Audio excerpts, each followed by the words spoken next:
마가복음 1장 14절 15절 말씀입니다. 요한이 잡힌 후 예수께서 갈릴리에 오셔서 하나님의 복음을 전파하여 이르시되 때가 찼고 하나님의 나라가 가까이 왔으니 회개하고 복음을 믿으라 하시더라. 아멘. 자, 오늘 본문 말씀 마가복음 1장 14절 15절 말씀으로 이제는 겸허하게 회개할 때입니다. 오늘 이 교회들의 목사님들이 하는 설교의 대부분이 어떤 설교입니까? 이 복에 관한 설교입니다. 대부분의 설교가 복을 받는 것이에요.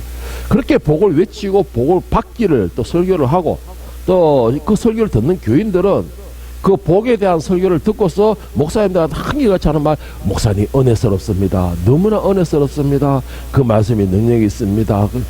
늘 이렇게 목사님들의 그 복에 관한 설교가 정말 은혜롭다고 칭찬을 계속하고, 거기에 대해 조금만 복이 아닌 다른 방향으로 가게 되면은 그 목사님한테 왜 설교가 그러니, 요즘에 기도를 하니 안 하니, 이런 식으로 대적을 하고 그렇게 말을 하고 있는데, 이 설교자들도 문제가 있지만은 과연 오늘 현대 교회에서 진짜 복이 무엇이 복인가라는 것을 정말 알고서 그렇게 복에 관한 설교를 하는지 저는 이해를 좀 안 되는 그런 제가 사람 중에 한 사람인데, 과연 현대의 이 복, 말하고 있는 복, 이 복이라는 개념이 무엇입니까? 우리한테 생각할 복의 개념은 물질의 풍부함, 또는 뭐 지위가 높아지는 거, 명예가 높아지는 거, 권력을 가지는 거, 이런 것이 복이라고 생각을 하고 있겠죠. 그런데 우리가 생각하는 그런 나라가나 새들 떨어뜨리는 권세를 가진 것이 복이다라고 말을 하고서 그렇게 그걸 노리고 그것만을 쫓아가고 그래 살고 있는데, 여러분, 그런 게 아무리 높고 아무리 풍부하고 아무리 큰 것을 가졌다 할지라도 우리 인생이 현대의학으로서 발달돼 가지고 길게 산 100년을 산다고 100세 시대라 그런 게 말하는데, 이거 어린 시절 이것저것 다 빼고 나면 그것을 누리는 시간은 불과 20-30년밖에 되지 않습니다. 그 20-30년 후에는 어떤 결과가 나올까요? 그 2-3년 후에는 다 죽습니다. 그런데 죽음으로 끝나는 게 아니고 그 죽음의 결과가, 그거 죽고 난 뒤의 결과는 과연 어떤 모습이 될까요? 진짜 복이 무엇인지를 안다면은 그 이후의 것을 누리고 소망할 수 있는 사람이 진짜 복을 추구하는 사람이라고 저는 생각을 합니다.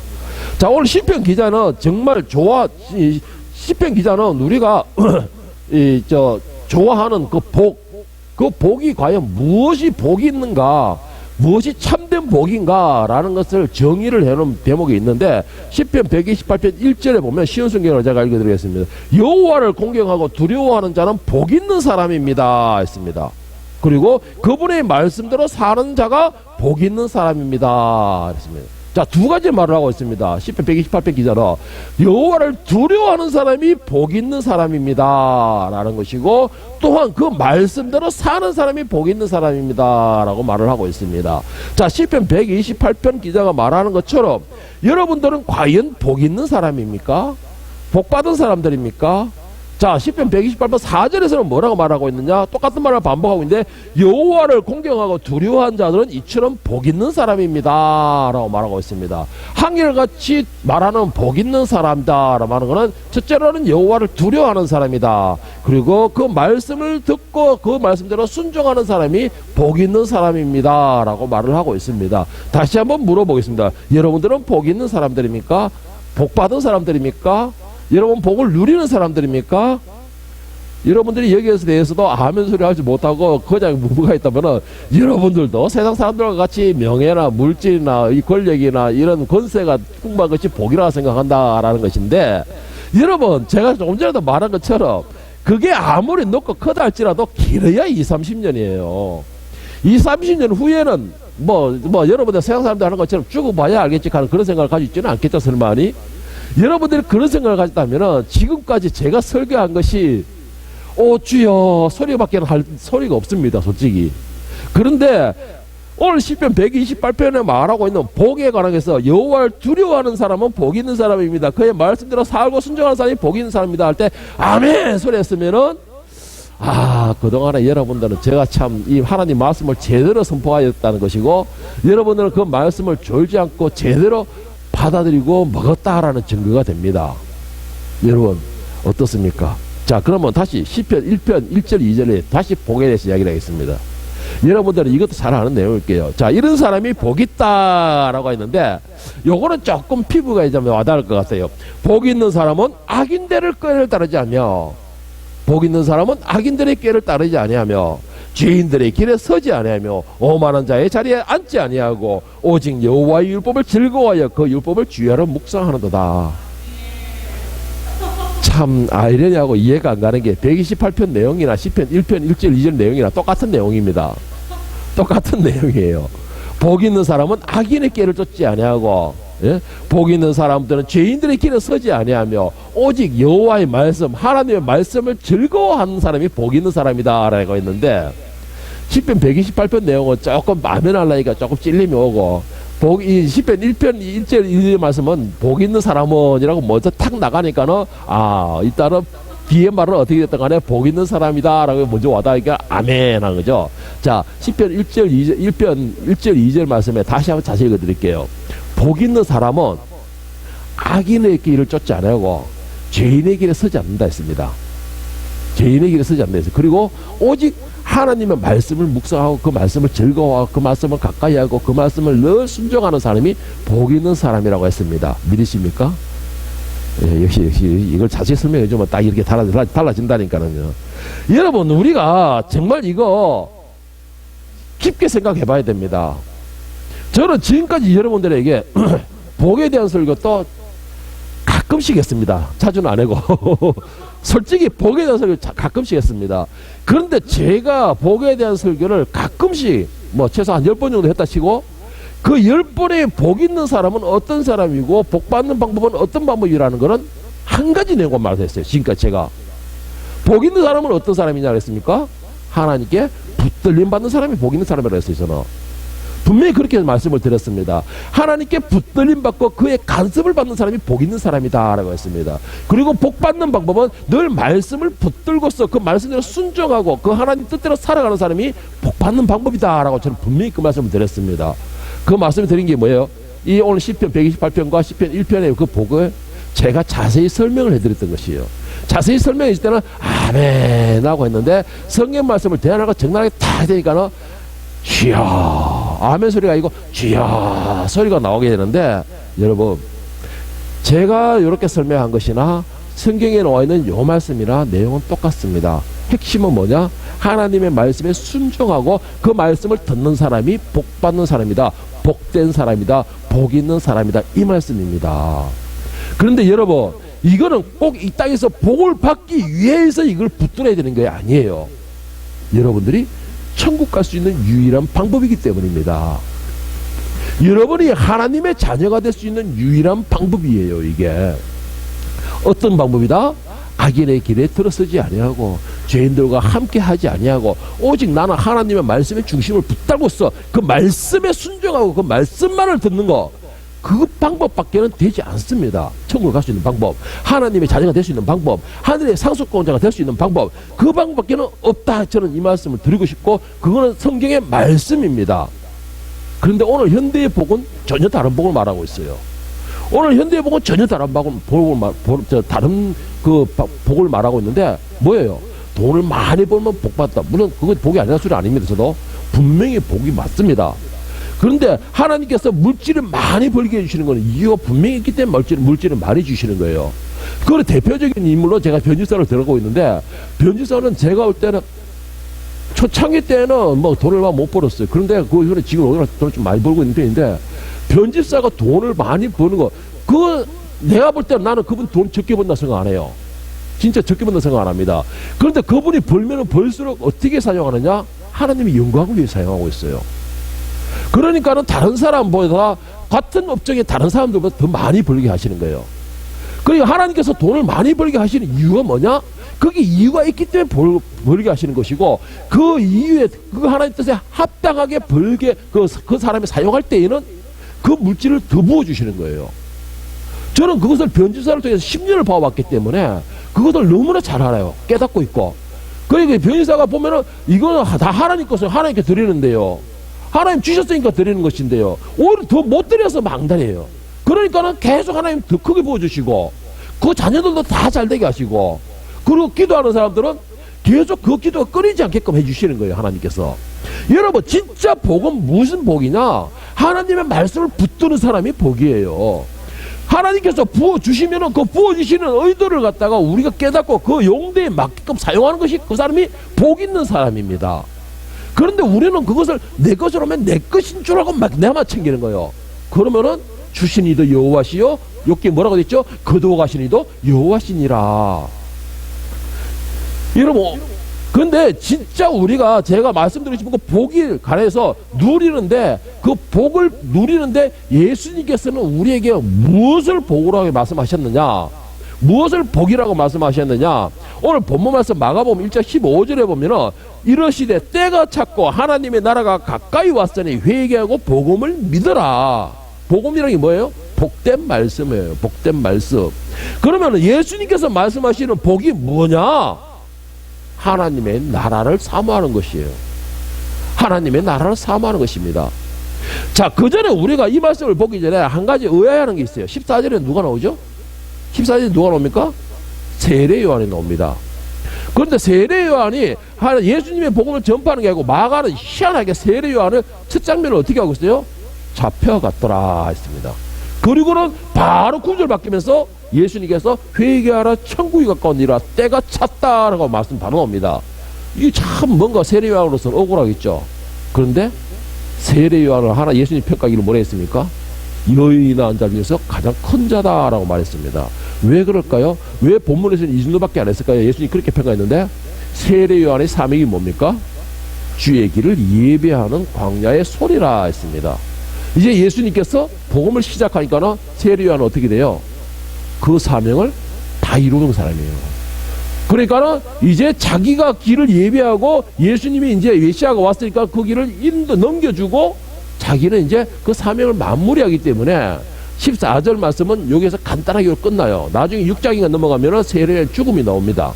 그래서 소개를 하고 있는데, 제가 왜 갑자기 15절 말씀을 하다가 14절 말씀을 하느냐, 본문 말씀이 14절 15절이기 때문에 일단은 14절에 세례 요한의 이 사명의 마무리, 이것을 제가 설명을 드리고 15절 이제 참된 복에 대해서, 회개에 대해서 말씀을 나눠야 되겠다는 순서라서 제가 14절 말씀을 간단하게 요약을 해드리는 겁니다. 여러분, 우리는 이 땅에 내려온 사명이 다 있습니다. 다 하나님이 주신 사명이 있어요. 오늘 세례 요한도 이 땅에 온 사명이 예수의 길을 예비하는 것이 사명이었고, 그가 예수님이 오실 때까지 그는 부지런히 물로 세례를 주면서 예수님의 길을 닦아놨어요. 그리고는 이제 예수님께서 그 길로 오셨습니다. 이제는 자리를 잡으셨어요. 그러면은 이제는 비록 자기가 길을 닦았다 할지라도 그 길의 주인이 왔으면 어떻게 돼요? 자기는 그 길에 대하여서 모든 것을 넘겨드리고 자기는 물러나는 것이 그 사명자입니다. 오늘 저와 여러분들은 세례 요한과 같은 이런 사명자가 되기를 예수님의 이름으로 축복합니다. 자, 그리고 이제 바로 이제 15절에 예수님께서 말씀하시는 복에 대해서 말하고 있는데, 무슨 복이냐? 하나님의 나라를 사모하는 것이 복이다 라고 말을 했는데, 그 전에 먼저 한 말씀이 딱 하나가 있습니다. 무슨 말씀이에요? 오늘 본문에서 때가 찼다라는 겁니다. 때가 찼다라는 거예요. 자, 여기서 말하는 때가 찼다라는 말이 우리가 생각하는 시간적인 개념을 말하는 게 아닙니다. 뭐 과거에서 현재로 오는 뭐 그 시간의 정확한 시간, 이 때를 보고 말하는 게 아니에요. 그러면 예수님께서 말씀하시는 때가 찼다라는 말씀과 함께 하나님 나라가 가까이 왔다라는 말이 왜 이런 말이 나오느냐? 하나님께서, 예수님께서 말씀하시는 이 때라는 것은 하나님께서 메시아를 위한 준비하는 거죠. 그리고 하나님께서 준비하신 이 땅에 대한 구원의 준비 과정, 그리고 이 회개, 그러니까 죄에 대한 문제를 해결할 수 있는 그 계획, 이 모든 것이 이제는 이루어질 그 때라는 것입니다. 그 때가 왜, 무슨 증거로? 예수님이 이제 이 땅에 오셨기 때문에. 자, 이 땅을 구원할 수 있는 방법은 오직 하나밖에 없죠? 예수님밖에 없습니다. 자, 그런데 죄 문제도 해결할 방법은 뭐가 있죠? 예수님밖에 없어요. 그리고는 그 하늘나라로 올라갈 수 있는 그 통로가 열리는 방법도 어떻게 열리죠? 예수님밖에 없어요. 그러니까 예수님께서 말씀하시는 구약의 39권에 쭉 창세기부터 말라기까지 예언되어 있던 그 하나님 나라에 들어가는 것, 죄 문제를 해결하는 것, 구원의 모든 것, 이 모든 예언이 이제 이루어질 수 있는 때가 됐다 이 말인 겁니다. 그 증거가 뭐냐면 하나님의 나라가 가까이 왔으니 라는 것이 바로 그거예요. 예수님께서 이 땅에 오셨음으로 인하여서 이제 하나님의 나라가 이 땅에 가까이 왔다라는 겁니다. 그리고는 어떻게 되는 거예요? 예, 하나님 나라가 세워지는 거죠. 어디에 세워지는 겁니까? 어디에 세워지는 거예요? 여러분과 저에게서 세워지는 겁니다. 어떻게? 우리 예수님께서 이 땅에 오시고 성령이 오심으로 그 다음에 성령이 어디에 임재하죠? 우리 속에 임하게 되죠. 하나님이 계시는 그곳이 바로 하나님의 나라예요. 그러니까 하나님의 나라가 가까이 왔다는 겁니다. 그런데 그 뒤에 나오는 말씀이 핵심이에요. 하나님 나라가 가까이 왔으니까 이제 그 하나님 나라가 세워져야 되죠. 어떻게 세워져야 되죠? 어떻게 세워져야 됩니까? 복음을 영접하고, 그 복음을 영접하는 방법은 뭐예요? 먼저 회개하라. 회개하는 사람에게 복음이 임하게 되는 것입니다. 그런데 그 회개는 어떤 사람이 하게 됩니까? 겸손한 사람만이 할 수 있는 게 회개입니다. 회개는 겸손한 사람만이 할 수 있는 것이 회개이고, 나 자신을 깨닫고 낮출 줄 아는 사람만이 할 수 있는 게 회개예요. 그런데 지금 현재 우리나라뿐만 아니에요. 복음이 시작되었던 전파지 유럽으로 모두 선포되었던 미국이나 영국 같은 경우는 개판 났고, 지금 현재 미국도 지금 막 개판 나기 직전이고, 모든 것이 지금 현재 엉망이 되어가고 있어요. 그런데 우리나라조차도 지금은 엉망이 되고 있습니다. 왜 그럴까요? 하나님의 말씀이 권능이 점점 힘을 잃기 시작하고, 그 하나님의 권능이 이 땅에서 점점 사라지기 시작하고 있습니다. 말씀의 역사가 사라지고 있다는 것이죠. 여러분, 지금 얼마 전에 우리 유튜브에 나온 이태원 사건 있죠? 이태원 사건, 이 말을 제가 안 하고 싶었는데, 오늘 말씀에 비하면 그거밖에 제일 좋은 게 없을 것 같아요. 이 이태원 사건이 뭐예요? 156명이 죽었답니다. 그리고 82명인가 86명이 부상을 입었답니다. 왜 이런 상황이 벌어졌을까요? 이태원이 왜 이렇게 어마어마한 재앙이 일어났을까요? 거기에 헬로운 축제라는 겁니다. 헬로운 축제. 우리가 말하는 할로운 축제라는 거죠. 헬로운 영어는 헬로운 축제랍니다. 여러분, 헬로운의 기원이 어떻게 된 줄 아십니까? 이거 믿지 않는 사람들이나 요즘 세상의 젊은이들은 그냥 축제를 가가지고 저끼리 모아서 논다 하지만은, 우리 기독교에서는 이거 분명히 알아야 됩니다. 헬로운의 기원이 어떻게 됐냐니까 제가 이걸 아주 자세히 찾아봤는데, 헬로운의 기원은 약 2500년 전에 컬트족이라는 소부족에서 이게 시작이 됐습니다. 이 부족이 어떻게 해서 이게 헬로운 축제가 되냐니까, 이 부족에서 섬기는 우상 신이 죽음의 신이라는 게 있었어요. 죽음의 신을 섬기고 있었는데, 이 사람들은 이 우상에게, 이 신에게 제사를 지낼 때는 인신제사를 드렸습니다. 인신제사. 그러니까 사람을 제물로 해서 제사를 지는 거예요. 사람을 제물로 해서 제사를 지내고 그랬는데, 그런데 이게 시간이 지나고 로마가 전 세계를 지배하는 지배하는 시대에 와서, 이 로마가 지배하는 곳에는 그 종교를 갖다가 인정을 해주면서 모든 것을, 이 로마 그때 기독교가 이제 천주교가 주권을 잡고 국교가 됐을 때였습니다. 그래서 이 지배하는 그 국가에다가 그 종교를 인정해 주면서 기독교를 같이 융합을 시켜버렸어요. 그런데 컬트족도 그 중에 그 로마의 지배국이 들어가 있었는데, 컬트족이 로마의 지배를 당하면서 기독교가 들어오면서 자기들의 이 우상, 인신 제사를 드리는 이 우상을 접목을 시켜버린 겁니다. 그래서 이게 조금 심각해지니까 로마에서 이것을 조금 변형을 시켜버린 겁니다. 변형을 시켜가지고 이것이 그들이 축제만으로 남게 되었는데, 하여튼 어쨌든 간에 이게 자꾸 이게 참 복잡해지니까 대충 넘어가가지고 이것이 전파되면서 나중에 영국으로 넘어가고, 영국에서 미국으로 건너가면서 이게 축제의 것으로 갑자기 바뀌어버린 거예요. 이게 인신제사라는 아주 잔인한 제사가 영국을 지나가지고 미국으로 들어가면서 축제로 바뀌어버린 겁니다. 그래서 축제로 바뀌면서 이것이 귀신이 이제 그 축제 기간에 귀신이 사람에게 들어가 괴롭히니 해치하고 이러는데, 이런 낭설이 돌아가지고 사람들이 귀신 분장을 하면서 귀신을 쫓는 그런 하나의 행위로 해가지고 이게 축제식으로 바뀌었다라는 겁니다. 그런데 이 악마를 숭배하는 숭배자들은 현재에도 22세기인 지금 현재에도 악마 숭배자들은 이 헬로운 때마다 자기들의 명절, 대축제 명절로 여기고서 지금도 모르게 짐승의 제사를 드리고, 또 심각한 것에는 모르게 인신제사를 지금도 드리고 있다고 합니다. 지금 인신제사를 지금도 하고 있다라고 하고 있습니다. 그러니까 한마디로 말하면 헬로운 축제, 이거는 귀신 축제예요. 귀신 축제라는 겁니다. 지금 시대가 바뀌어가지고 축제로 바뀌었다는 것이지, 어쨌든 귀신 분장을 해서 귀신을 섬기고 귀신과 놀고 귀신에 대한 것이 축제예요, 이게. 그런데 이게 기독교에서는 이걸 잘 알고서 해야 되는데 많은 청년들이 그걸 또 모르고 그냥 몰려가지고 귀신 분장만 분장 축제를 하고 있는 겁니다. 유튜브로 보니까 한쪽에서는 압사돼가지고 죽고 소리 지르고 난리인데 한쪽에서는 춤을 추고 놀고 있더라고요. 이게 귀신들이 하는 게 뭐예요? 왜 우리가 귀신의 축제가 이게 귀신을 섬기고 귀신과 같이 놀고 귀신에 어울리는 것이 왜 축제가 되어버렸을까요? 저는 여기에서 생각해 본 게 우리나라에 지금 말씀의 역사가 사라지고 있기 때문에 그래요. 말씀의 능력이 전혀 힘을 잃어가기 때문에 그렇다는 겁니다. 그 말씀이 제대로 선포되지가 못하고 있기 때문에 회개의 역사가 일어나지를 못하는 거예요. 회개의 역사가 일어나지를 못하니까 귀신이 친구처럼 보이는 겁니다. 귀신이 자기들이 도움이 되는 것처럼 보이는 것이에요. 그러니까 예수님께서 오늘 본문 15절은 뭐냐, 이러시되 때가 찼고 하나님의 나라가 가까이 있으니 회개하고 복음을 믿으라는 겁니다. 말씀을 붙들어야 되는 시기가 지금은 귀신과 노는 시대가 아니고 말씀을 붙들고 그 앞에서 회개할 시기가 지금 이 시기라는 것이죠. 오늘 본 말씀 마가복음 1장 15절 말씀을 똑같은 말씀 마태복음 4장 17절에서는 어떻게 일하고 있냐, 이때부터 예수께서 비로소 전파에 이르시되 회개하라 천국이 가까웠느니라. 회개하라가 제일 먼저 나오는 것입니다. 회개하라. 우리가 천국에 들어가기를 원한다면, 천국을 소망한다면 제일 먼저 이루어져야 될 것이 뭐냐? 회개하는 역사가 일어나야 됩니다. 회개하는 역사는 말씀을 붙드는 사람에게 회개하는 역사가 일어나는 것입니다. 그 말씀을 믿고 그 말씀 안에 순종하는 사람이 회개의 역사가 일어나는 것이에요. 그 말씀의 역사가 사라지고 말씀의 능력이 사라지니까는 귀신 축제에 가서 놀자 그러는 것이고, 귀신이 곧 우리의 신인 것처럼 우리를 보호해줄 대상인 것처럼 그렇게 착각을 하는 이유가 바로 거기에 있는 겁니다.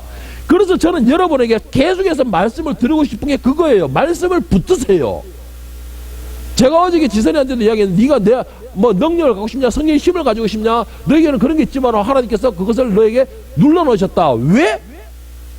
모든 능력은 말씀 안에서 생기기 때문에, 모든 능력 기준은 말씀에서부터 시작하기 때문에, 말씀이 없는 상태에서 능력을 가지게 되면 그 사람이 바로 사이비가 되고 우상이 되버려, 그 사람이 예수가 되버린다는 것이죠. 그래서 모든 것은 여러분 말씀의 능력이 있는 상태에서 이루어져야 됩니다. 회개도 말씀이 없는 상태에서 능력이 이루어질 수가 없어요. 그렇다 해서 제가 말씀드리고 싶은 거, 말씀을 막 외워라, 제가 지금 그랬어요. 말씀을 막 외워라 아니에요. 말씀을 외우는 게 중요한 게 아닙니다. 내가 한 말씀만 갖더라도 내 인생의 지표에서 그 말씀을 붙들 수 있는, 그게 말씀의 능력이 가지는 것입니다. 그래서 말씀을 많이 읽는 것을 자랑하는 것이 아니고, 내가 말씀을 많이 알고 생활에 적용하는 것을 자랑해야 되는 것이에요. 내가 말씀을 알고서 생활에 적용도 못하는 그 말씀, 아무리 많이 알고 있어봤자 그 말씀은 나에게 능력이 되지 않습니다. 말씀의 능력이 되려고 하면 그 말씀을 내 생활에 적용을 시켜야 되는 것입니다. 그런데 우리는, 예수님께서는 분명히 이제 때가 찼다, 회개해야 될 시기다. 지금은 너희가 물질을 쫓아가고 명예를 쫓아가고 너희 삶을 쫓아가고 너희가 입지를 너희가 넓히기 위해서 권력을 가지고 위해서 쫓아가, 그것을 복으로 여길 시기는 지났다라는 것입니다. 그거야. 지났다라는 것이에요. 예수님께서 이제 이 땅에 오셨기 때문에 이제 너희에게 있는 것은 하나님의 나라를 쫓아가야 할 그 시기다. 지금 그 하나님의 나라를 쫓아가야 되고, 그 어떻게 해서든 지금은 살아야 된다, 버텨야 된다. 너희가 이것을 지금 말하고 있는, 그것이 때가 찼다라는 것입니다. 그러기 위해서는 어떻게 되느냐? 이제는 회개하라는 것이죠. 그래서 예수님께서 강력하게 외치는 거, 회개하라, 하늘나라에 가까웠다. 그러니까 너희에게는 지금 이제 기회가 있다는 것입니다. 말씀을 영접할 기회, 말씀을 붙들 기회, 말씀의 능력에 따라 살 수 있는 기회. 그런데 오늘날에는 그 말씀에 기회가 있으면서도, 기회가 생겼음에도 그 말씀의 능력은 점점 더 밑으로 가고 있어요. 그 말씀의 능력은 점점 더 능력을 잃어가고 있는 겁니다. 메시아가 이 땅에 오시고 난 뒤부터 우리가 기회가 있는 거예요. 그 기회가 여러 번 있느냐? 아니에요. 딱 한 번의 기회가 있다고 그랬습니다. 왜? 메시아 하나님께서 이 땅에 오신 건 딱 한 번이에요. 그 한 번의 기회만 주어졌습니다, 우리에게. 그리고 그 기회를 붙드는 자는 천국으로 가는 거, 하늘나라를 갈 수 있는 방법이 생기는 것이에요. 그 말씀을 그 기회를 붙드는 사람은, 그리고 그 기회를 붙들고 회개하는 사람에게는 천국을 소유할 수 있는 그러한 기회가 주어지는 겁니다. 그런데 그 기회가 넘어가게 되면은, 내가 너를 도무지 알지 못하니 이 불법을 행하는 자들아 저 어둠에 내치라. 이것이 우리에게 나온 그 마지막 재앙, 저주라고 해야지, 그거밖에 안 남는 거예요. 여러분 진짜 복이 무엇이라고 이제 생각하십니까? 여러분이 그러면 이걸 확실히 정리했으면 좋겠습니다. 요한복음 5장 22절 29절에 보면 예수님께서 이 땅에 오신 이유와 일어날 현상에 대해서 자세히 설명하고 계시는데, 자, 이거 세 번용으로 제가 읽어드리겠습니다. 아버지께서는 아무도 심판하지 않으시고 심판하는 일을 모두 아들에게 맡기셨다.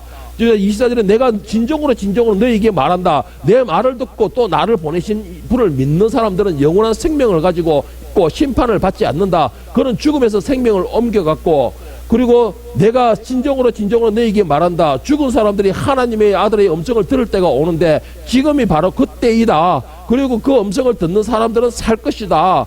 또 아버지께서는 아들에게 심판하는 권한을 주셨다. 그것은 아들이 인자이기 때문이다. 이 말에 놀라지 말아라. 무덤 속에 있는 사람들이 다 그 음성을 들을 때가 온다. 선한 일을 한 사람들은 부활하여 생명을 얻고 악한 일을 한 사람들은 부활하여 심판을 받는다. 자, 정리를 하겠습니다. 요한복음 5장 22절부터 29절에 이 말씀이 무슨 말이냐? 이제는 심판이 우리에게 임할 것이다 라는 것인데, 왜 심판이 임할 것이냐? 그 말씀으로 보면 24절부터 해서 보면은 이제는 메시아가 이 땅에 오셨다라는 것입니다. 메시아가 이 땅에 오셨다라는 것은 우리에게 생명이 주어진다. 이제 너희에게 새로운 소망과 희망이 주어졌다. 그런데 그것에 함께 또 하나가 주어진 게 심판도 주어진다 이 말입니다. 심판의 날도 되었다. 그러니까는 때가 찼다 이 말은 너희에게 구원받을 수 있는, 하늘 올라갈 수 있는 때가 찼다. 너희가 이제 하나님의 자녀가 될 수 있는 때가 찼다 이 말은 되지만, 그리고 또 한 가지 하나님이 정하신 그 심판의 날도 찼다 이 말이 되는 겁니다. 그러니까는 너희가 구원을 받고 너희가 영광스러운 자녀의 모습이 되겠다면, 하늘나라로 가기 원한다면 회개하라는 것이죠. 회개하라는 것입니다. 말씀을 붙들으라는 것이에요. 그런 사람이 심판을 면한다라는 것이고, 그리고 또 한 가지 핵심이 있죠. 죽은 자들도 그의 음성을 듣게 되면 살아나는 역사가 일어난다. 저는 여기서 죽은 자라는 것은 육체의 죽음도 말하고 있지만 영혼의 죽은 자들을 보고 말하고 있는 걸로 봅니다. 예수님의 말씀은, 그 예수님의 복음은 죽은 자도 살리는 역사가 일어납니다. 그것을 우리는, 예수님은 그것을 능력을 주셨고 예수님은 그것을 선포하셨지만 우리가 그걸 인정하지 못하는 거예요. 왜 인정하지 못합니까? 사람들을 보고 너는 죽을 놈, 너는 살릴 놈, 그래가지고 너는 복음을 받을 놈, 복음을 받지 못할 놈, 우리가 판단하잖아요. 그런데 오늘 말씀에서 말씀하신 28절은 뭐랬냐? 이 말에 놀라지 말아라. 무덤에 있는 사람들이 다 그 음성을 들을 때가 온다. 자, 누구든지 간에 다 예수님의 복음을 듣는 그때가 온다는 거예요. 지금은 모든 사람에게 다 복음이 선포되고 있습니다. 믿는 사람이든 믿지 않는 사람이든 누구에게도 다 복음이 선포되고 있어요. 예수의 십자가를 모르는 사람은 없습니다 지금은. 자, 그런데 29절에 선한 일을 한 사람은 부활하여 생명을 얻고 악한 일을 한 사람은 부활하여 심판을 받는다. 선한 일과 악한 일은 지금 우리 육체의 행동 말하는 게 아니고 하나님의 말씀을 붙드는 사람들, 회개한 사람들, 회개하여 그리스도의 피로서 씻음 받은 사람들, 오늘 일부 예배 때 한 것처럼 그런 사람들에게는 부활하여 영생으로 들어가게 되고 생명을 얻게 되고 하늘을 얻게 되고, 대신에 죽은 사람들은, 악한 사람들은, 그 음성을 듣지 않은 사람들은, 듣지 못한 게 아니고 듣지 않았던 사람들은, 말씀을 영접하지 않았던 사람은, 말씀을 들었음에도 그 말씀을 내 속에서 이 활동하도록 하지 못한 사람들은 심판해요. 심판해요. 그 여러분, 이게 오늘 말씀이 두려운 말씀이에요. 때가 찼다. 때가 찼는데 지금 여러분 뭘 기도하고 있습니까? 때가 찼는데 여러분 무엇을 달려가고 있습니까? 때가 찼는데 무엇을 보고를 이기면서 그것만 쫓아가고 있습니까? 예수님께서 이 땅에 오시면 무조건 우리는 구원만 받는다. 예수님께서 이 땅에 오시면 우리는 모든 것이 다 하늘로 올라가기만 한다. 예수님께서 이 땅에 오시면 우리는 무조건 하늘로 가기만 한다. 이것만 생각하고 있죠. 그리고 우리는 부르짖기를 말하면 다 주신다. 예수님께서 말씀하시기를 구하라 구실 것이요, 찾으라 찾을 것이요, 두드기라 열릴 것이니라. 그래서 나는 돈을 찾는 것이고 복고를 찾는 것이고 내가 걸어갈 수 있도록 재물에서 누워를 두드기고 있고. 그런데 왜 예수님 안 주십니까? 여러분, 그게 아니에요. 예수님이 이 땅에 오심으로써 우리에게는 희망과 소망도 있지만 반대로 믿지 않는 자, 영접하지 않는 자, 그 말씀에 순종하지 않는 자들에게는 심판의 날이 된 겁니다. 예수님 메시아의 이 땅에 오시는 것은. 그런데 우리가 착각을 잘못하고 있어요. 그냥 믿고 있으니까, 교회만 안 믿고 있는 게 아니라 교회만 나오고 있으니까, 이 예배만 드리니까, 내가 세례만 받았으니까, 내가 집사 직분만 가지고 있으니까 나는 무조건 론스톱으로 그냥 하이패스로 간다. 착각은 셀프라고 그러죠. 착각은 셀프라고 그래요. 제가 수차게 지금까지 말하고 있습니다. 여러분 이제 귀에 못이 박힐 말하고 있습니다. 여러분이 천국 가려면 무엇이 있어야 된다? 예수의 피가 있어야 된다. 그 예수의 피의 정의 누가 되어줍니까? 오늘 읽어야 되는데 성령께서 되어주신다. 성령이 나를 위한 정의 되어주지 않는다면, 성령께서 나이가 하이패스를 통과하는 그 카드가 되어주지 않는다면, 그것은 불법을 행하는 사람이 되는 거예요. 불법을 행하는 사람이 되는 거예요. 여러분, 그러면 성령께서 내 속에 와서 주인이 되게 하시려면 어떻게 되느냐? 나는 무조건 죽으라고 말씀을 붙들어야 돼요. 나는 죽으라고 주여 주여 주여 주여 나를 불쌍히 여겨 주시옵소서. 나는 죄인 중에 괴수입니다. 나는 죄인 중에 죄인입니다. 내가 이걸 외칠 수 있어야 돼요. 고백할 수 있어야 돼요. 지금은 이걸 기도할 때라는 것이죠. 이걸 기도할 때예요.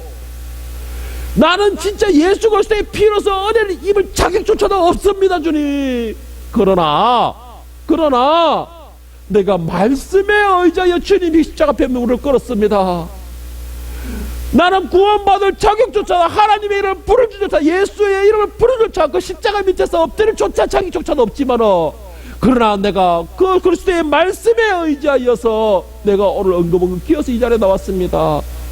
나의 이 엉금엉금 기는 모습을 불쌍히 여기셔가지고 용서하여 주시옵소서.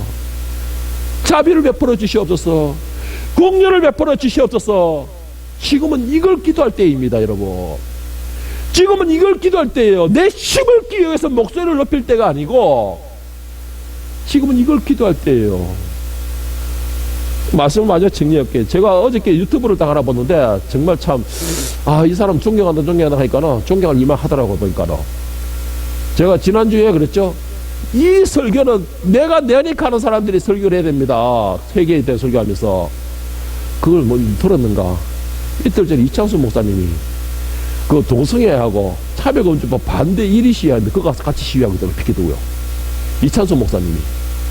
거기서 그 대화를 하는 거 보고, 누리꾼들은 저기 좌파가 아니, 이 가식적인 이런 소리도 나오더라고요. 그래서 내가 참 우람이 탁 터집었는데, 지금은 우리가 회개할 때예요. 동성애와 차별금지법을 왜 이게 법으로 올라가게 한 그 과정이 만들어 주었냐는 거예요, 우리가 믿음으로서 말씀을 꽉 붙들고서 회개하면서 주님 불쌍히 여시고 우리를 불쌍히 이렇게 말씀에 섰으면 그게 어디 국회로 올라가겠다고 산장에 꿈에는 꿨겠습니까?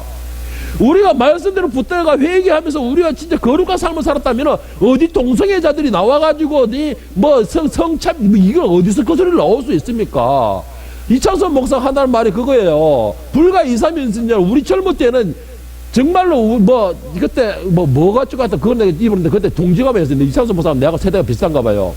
그때는 이런 성문제 남녀 문제 이런 거 가지고는 상상도 못했다는 것이죠. 맞아요. 상상도 못했던 이야기입니다. 이거는 동성애자를 가면은 국가적인 질타의 대상이었어요. 그런데 이게 외부로 나와 당당하게 이걸 데모를 할 정도로 나와 있고, 이단들이 사회비 교주로 나와가지고 자기들 옳은 교주라고 당당하게 싸우는 시대. 이거는 정말 지금은 우리가 상상을 못하는 시대에 살고 있는 겁니다. 그런데 우리는 뭘 추구하고 있냐는 것이죠. 뭘 추구하고 있냐는 것이에요. 불법이 정당하게 되고 있는 이 시대에 우리가 이거는 죄예요. 우리가 믿는 사람들이, 하나님의 자녀라는 사람들이 제일 큰 죄입니다. 우리가 지키지 못하고 순종하지 못하고 우리가 말씀에 따라 살지 못하기 때문에 그런 것들이 머리를 드는 겁니다. 그런데 여기서 무슨 물질을 달라, 명예를 달라, 권력을 달라, 어디서 이런 기도가 왜 나옵니까? 지금 당장 급한 게 뭔데요? 우리는 이 자리에 우리 할 만한 이제 우리들만큼이라도 이제부터는 제발 우리들만큼이라도 진짜 무릎을 꿇읍시다. 하나님 앞에 겸허하게 무릎을 꿇읍시다. 그리고 말씀 앞에서는 이런 일 저런 일 하지 마시고 아멘. 제발 부탁입니다. 말씀 앞에서는 이런 일 저런 일 하지 마시고 제발 겸허하게 아멘. 주님, 그래도 이 죄인 중에 개수고 진짜 이런 악한 나에게 하나님 거기에 말씀을 주셨으니까 감사합니다. 말씀을 주신 나 같은 자를 그래도 생각하셔서 말씀을 주셨으니까 감사합니다. 아멘 합시다. 그리고 여러분께 또 이거는 부탁드리고 싶은 건데, 악한 거에 대해서는 악하다고 내뱉을 수 있는 용기를 가지시기 바랍니다. 아닌 거에 대해서는 아니라고 말할 수 있는 담담을 가지길 바랍니다. 여러분들은 다 여기 있는 선생님들이죠. 제가 정말 염려가 되고 걱정이 됩니다. 여러분들은 법이라는 제재를 받고 있고 그 아래에 있기 때문에 제일 걱정되는 게 법에 굴복할까 싶어서. 그렇다 해서 법을 짓밟아라는 소리는 아니에요.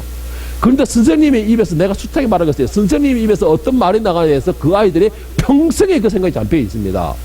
그러면 여러분들 이 성평등이 성전은 동성애 이거는 생각할 것도 없이 이거는 죄악입니다. 이거는. 그러면 여러분들 입에서 아이들에게 동성애는 내가 직장을 이틀은지 어쨌든 간에 내가 하나님의 말씀을 지킴으로 해서 내가 직장을 이루면 하나님 책임을 지시는 거지 내가 책임을 지는 아니니까 죄는 죄라고 선포를 할 수 있기를 바랍니다. 제발 부탁합니다. 죄는 죄라고 선포를 해주시기 바랍니다. 이것이 여러분들이 말씀을 붙드는 것이고 말씀에 붙들림을 받은 것이고 그리고 또 한 가지 하나님의 자녀라는 증거가 돼요.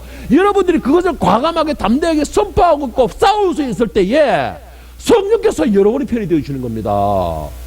심판관 앞에 설 때에 성령께서 여러분들의 정인이 되어주시는 거예요. 여러분들이 그것으로 인해서 동성애를 말하기가 참 부끄럽고 그리고 법에 그래 있으니까 싸우려니까 두렵고 내가 장래이가 있으니까 두렵고 이리 두렵고 저리 두렵고 내가 교회 다닌다는 게 요즘 부끄럽고 교회 다닌다는 게 내가 어떻게 사람 칠타받고 모든 것이 이리저리 생각해서 내가 말을 못하고 입 닫았다. 그러면은 성령께서 심판관 앞에서 여러분을 위해 대변할 때 입을 닫아본다는 거예요. 여러분 이게 제 말이 아니에요. 하나님 말씀입니다. 너희가 사람 앞에서 나를 시인할 때 천사들 앞에서 내가 너를 시인할 것이요 너희가 사람들 앞에서 나를 부인할 때 천사들 앞에서 내가 너희를 부인하리라. 기억하시기를 바랍니다. 말씀에서 아니라 싶은 거나 무조건 아니라고 하세요. 타협하지 마세요. 제발 부탁입니다. 그리고 지금까지 그런 게 있으면은 이제는 교묘하게 주님 죄인 중에 계신 내가 주님 앞에 무릎을 꿇습니다 라고 회개할 수 있게 바랍니다. 그때에 말씀의 역사가 여러분에게 일어나는 것이고 그 말씀의 역사가 여러분에게 일어날 때에 성령께서 여러분 속에서 기뻐하시며 여러분을 즐거워하신다는 것입니다. 그거만큼 더 이상 뭐가 필요하겠습니까? 성령이 다 주관하신다면 내가 하는 모든 일에 성령이 주인이 되신다는 것인데 오늘 이 시간에 여러분들은 정말 겸허한 자세로 이제는 회개하며 주의 자비와 국리를 소망하며 그 앞에 주여 말씀하소서 제가 듣겠나이다. 그 말씀에 내가 순종하겠나이다 라고 신앙 고백을 함으로 성령께서 여러분을 위하여 자랑스러워하시며 천국에 올라갈 수 있는 여러분을 위한 티켓이 되시고 정인이 되어주시는데 참 자랑스러워하고 웃고 기뻐하실 수 있는 그러한 여러분의 모습이 되기를 예수님의 이름으로 간절히 축원합니다.